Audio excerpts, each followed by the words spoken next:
Hey, what's going on, guys? Welcome back to part 3 of the build along. I hope you guys are enjoying this so far. I have been enjoying filming it, and it's been kind of a challenge for me to figure out how I'm going to film it and how I'm going to put it all together. If you haven't seen part 1, part 2, please go back, check them out, because now we are at the heart of what makes the knife the knife. So just an update. We have cut it, we've shaped it, we've done the bevels and cleaned it up a little bit. But now it is time to make this into a heated and heat treated blade. So on this video, what I'm going to be doing is heat treating this and then tempering it and then just cleaning it up, because once you heat treat and temper it, it gets the forge scale all over it and it gets kind of it has to get ugly before it gets pretty again. So once we get it heat treated, then it's going to go into the oven and temper, and then we'll take it out and then heat treat it, and then clean it up. So as you guys have seen in the other videos, I don't have a heat treating oven. I don't have any major equipment. So I have a Mr. Volcano forge, which I purchased off of Amazon for fairly inexpensive money. It's a double burner forge. It heats things up nicely. This is 1095 steel, and I am able to heat treat most high carbon steels. 1095, 1080, 1084, 80 CRV2 are all steels that I've worked with, and got those heat treated very nicely on my forge. So basically what I'm going to do is I'm going to get this in the forge, heat this up to a point where it's non-magnetic. So I'll have my magnet there. And once that is not sticking to the blade anymore, I'll get it to a nice even heat. That's kind of the most important thing, is try to get the blade into an even heat. And then it's going to go into my quenching oil. And then I usually, once it's in the oil, I'll put it in a vise just to make sure it's not going to bend or twist, but such a small blade, it usually doesn't. And then it's going to go into my oven.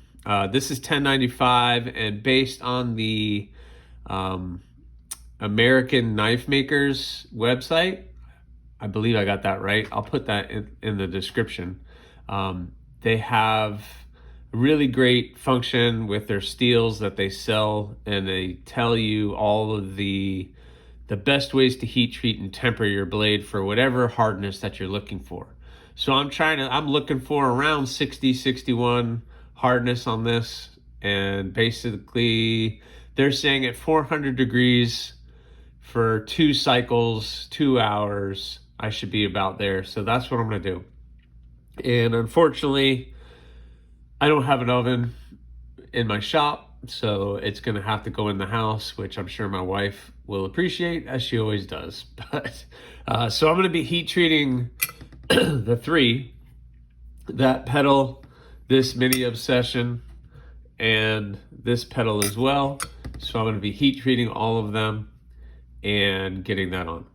And just for all of you guys who did take part, I did on my community page on YouTube, I had a survey of what handle material to use, and you guys picked the purple and black layer G10, which is great, but I get to choose the liner color, and I chose orange. So this is going to be the purple and black G10 with a nice orange liner to it.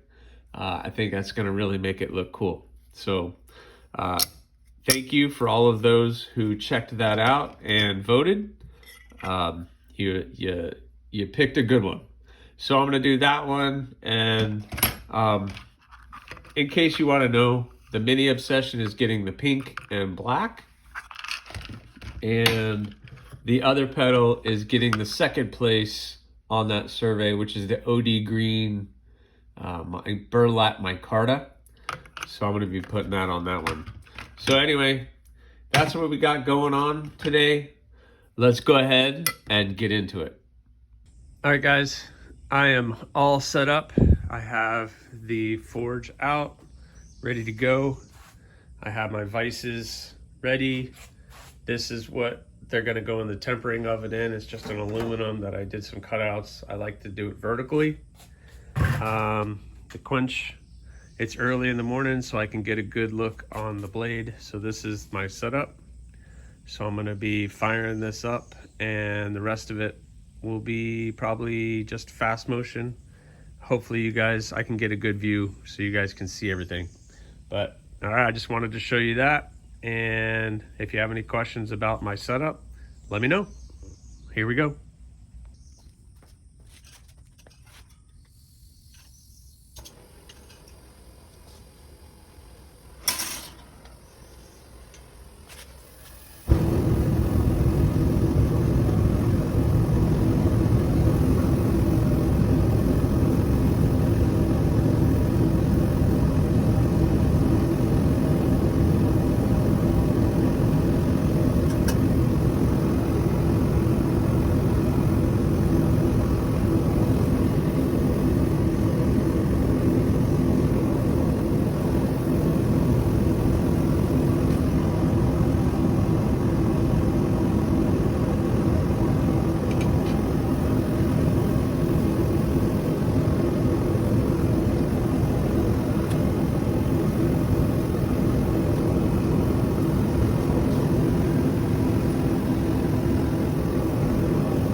All right, guys, so here we are. It has been heat treated, and it is pretty hard. You guys can hear that. The file is skating. So now it's hard, but it's also brittle. So you have to put it in the tempering oven to really give it the toughness. So that's what's gonna happen now. I heat treated all three, and we'll get going. Hope you guys enjoyed that. I almost killed myself, as you saw, but I'm gonna leave it in the video because that's the reality of what's going on. But so I'm gonna go preheat that. It's gonna go in my oven, 400 degrees, 2 hours for 2 cycles. And once that's done, then I'll share with you what they look like. So they get pretty, then they get ugly, then you have to make them pretty again. All right? All right. Well, I'll see you guys on the flip side. All right, guys, so we are done with the heat treat and the temper. And this is kind of what the blade looks like. It has that ugly look to it.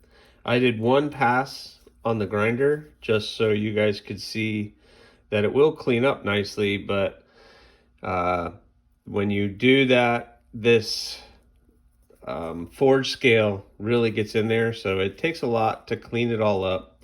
So what I'm going to do now is I have to take it to the grinder and get this scale off. I'll probably won't videotape that, but I'll update you when I'm done. And then I'm going to take the flats, this area, whatever's left, and just hand sand that out. This is why I go pretty to a higher grit, to almost 400 before heat treating, because then it makes it easier to get that off. You'll see that will come off real quick. So I'm going to go ahead and take this over, start cleaning this up, and set it up for hand sanding so I can show you guys what that is. And then this thing will be pretty much cleaned up. Once it's cleaned up, then we move on to the next step, which will be another video. All right. All right, so I have the blade cleaned up. The bevels are nice and smooth. So now I need to hand sand the flats.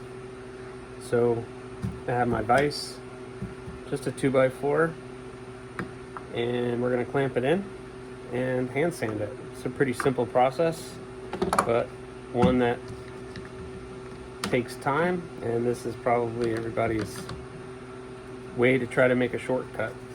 I have this piece of aluminum that came from my jig.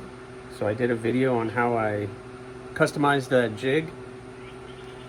And this was a leftover piece of aluminum. I cut strips of sandpaper, and I'm using 400 grit, and I just wrap it and we sand it out. So it gives me a nice flat surface and allows me to get all the flats, or if I decided to hand sand the bevels, I could do that too. But I want there to be a distinction between the flats and the bevels. So that's what we're doing. So I use WD-40 on the sandpaper, and then we just nice, flat, smooth, go back and forth. And already it's making a difference. So I'm gonna keep doing this, and then I'll update you guys when it's all done. All right, guys, well, I got the flats all nice and cleaned up. The bevels are nice and cleaned up. So what I'm looking for right now is just a distinction between the flats and the bevels. This is kind of what I want. I want the flats to be, I guess, horizontal, and the bevels to be vertical lines. So it gives it a nice distinction between where the blade and where the flats are. So it looks pretty good. The only thing left now, the crown and all the edges still have that forge on it. So what I'm going to use is my Dremel tool with the drum sander and just get the edges off real quick. I guess I can show you kind of, I use the Dremel tool, which is just your regular Dremel. I'm going to take this connection off, and I'm going to put, oh, let me get it. Let's see, I'm going to put this guy on. So it's just a barrel attachment, and I'm just going to get the edges nice and clean and ready for the next step, which is getting it ready for the logo and handles. So let me do that. It'll take like 2 seconds. I don't need to show that to you. If you want me to show you like every little detail, let me know. I've been kind of skipping things because putting stuff in there seems kind of boring to me, or I feel like you guys aren't really entertained by all that. So let me know in the comments. All right, let me do this real quick. I'll get back to you. All right, guys. Well, here we are. Got it all 100% cleaned up. All the forge scale off. Got the flats nice and where I want them. So this knife now is ready for me to etch the logo and to start thinking about handles. So I have the handle material. I've already told you it's going to be the purple and orange. So I can start prepping that. But I need to do the logo first. It's easier for me to do the logo or the maker mark before I do handle material. But I need to know, what do you guys think? Should I keep it like this? Obviously I'm going to clean it up just a little bit more once the handles get on. Or should I acid etch it and stone wash it? I think the purple and orange and the stone wash might look pretty cool. But you guys tell me. Leave a comment, go to my community, vote there. I'd love to know what you guys think. But this concludes part 3. I hope you guys enjoyed it. And again, please subscribe. Throw me a thumbs up or not. That choice is yours. See you on the next one.